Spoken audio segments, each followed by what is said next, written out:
पहिरोको कारण यस्तो यस्तो अवस्था भएको छ। फाल्दो वडा नम्बर 4 नवाब सिंह दाईको पछि चौपाया।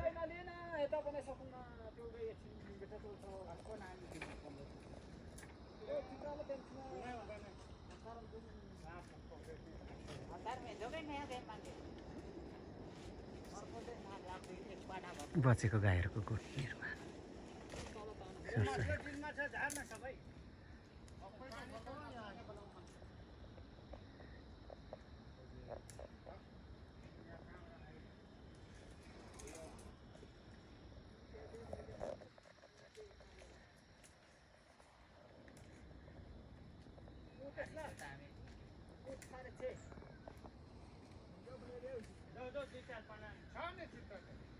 एक भारी अहिले एउटा